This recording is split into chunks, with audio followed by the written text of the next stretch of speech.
When someone is presenting a false version of themselves to the world and maybe even to themselves, this is a person who's very much at odds with who they are.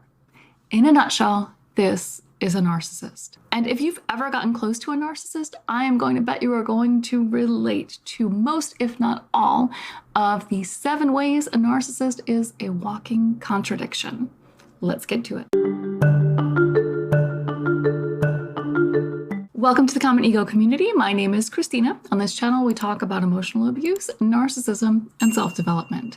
Today, we're talking about the walking contradiction that is the narcissist. But first, for those of you who are in that phase where you're struggling to let go of the narcissist in your life, I have a free download that you can access in the description box below. This is not an extensive course. It is a short guide to help you on your way, to help jumpstart those healing efforts to start letting go and shifting the focus where it belongs to you. So if you're in this place, go ahead and check that out. I think you'll find it helpful. So now let's jump into the 7 ways the narcissist is a walking contradiction.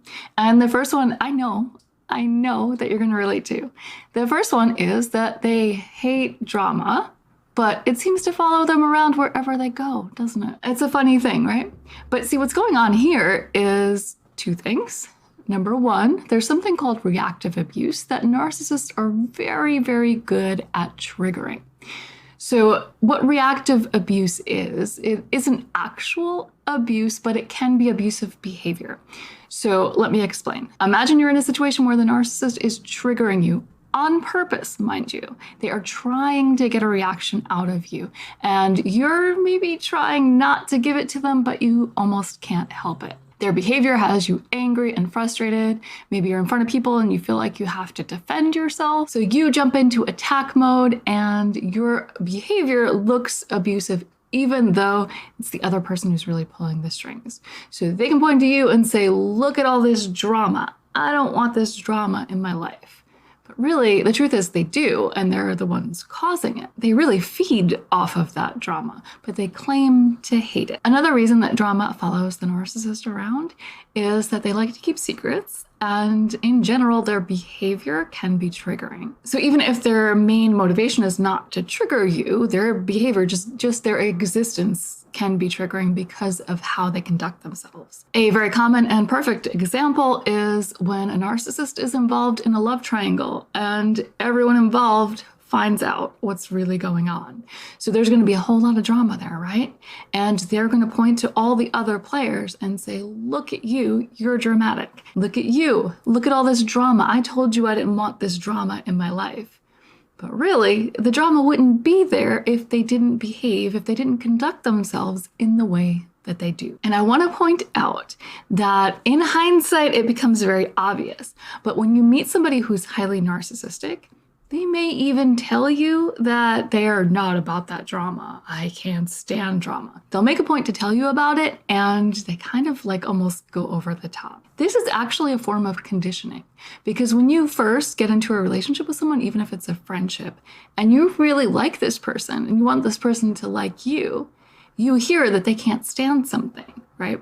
And you don't want to be about that thing. So whenever you get into a situation where you're feeling emotional, you're feeling emotionally triggered, in the back of your mind, you might think, well, I don't want to be dramatic, right? Because that has been conditioned in you from the start of this relationship. So not only is it inevitable that drama follows the narcissist everywhere they go, even though they claim to hate it, but they also use that I hate drama bit to condition you to put up with too much of their nonsense. So the second way a narcissist is a walking contradiction is they make you feel absolutely like they do not need you. They don't need anyone, right? Whether they outright say it or they just project that message, the narcissist really, really does seem like someone who could cut you off at a moment's notice because they can. They want you to believe that they don't need you or anyone. But that couldn't be further from the truth. The narcissist needs supply. They need external validation. They just can't allow themselves to be dependent on getting it from one person. Because if they're dependent on getting it from one person, that person is going to have way too much power and control over them. And the narcissist is the one who wants to have power and control. So this is why the narcissist usually jumps from relationship to relationship. And in friend circles, they might be really close with one person, and then that will shift and they're close with another person, they're bad-mouthing the other. This is very common when you're dealing with a narcissist. So the third way that a narcissist is a walking contradiction is that they lead double lives that are in direct contrast with their public image. So I know that a lot of you have dealt with the covert narcissist or the vulnerable narcissist. And this type of narcissist, they can also use overt and grandiose tactics too. But this type of narcissist in particular is very good at presenting a positive public image. And at home, they are a very different person. And the same can be said with a more grandiose narcissist, but that person is usually a little bit more okay with bullying other people and acting like their true selves and just expecting that everyone deal with it. And the fourth way that a narcissist is a walking contradiction, you will find in the double bind. Now, when you're with a narcissist, you are going to be familiar with the double bind. And if you haven't heard that term before, I can bet you're still familiar with the practice. It is a situation where you are damned if you do and you're damned if you don't. So the narcissist may tell you or make you feel like you can be enough if only. If only you do this, if you change your behavior, if you change your appearance, if you change your friend circles, if you start spending more time with the narcissist or less time with the narcissist, and you can do all of those things. And not only will it not be good enough, but it's not going to be okay with the narcissist. There's going to be some reason that you did it wrong or something that you could have done better, or maybe they have completely flipped the script and they want something else now. And somehow it's still not you. You'll find a double bind in virtually every aspect of a relationship with a narcissist because they believe that they can be happy if only. But the truth is, and it plays out again and again in these relationships, nothing is truly going to make them happy. Because if you are on the road to recovery after a relationship with a narcissist, you've probably learned yourself, as I did, that external forces are never going to make us happy, that happiness must be an inside job. So if you believe in what the narcissist is telling you, you can jump through hoops and then they will contradict themselves. And you'll end up feeling like you can never be good enough. And you'll end up feeling like there's something wrong with you.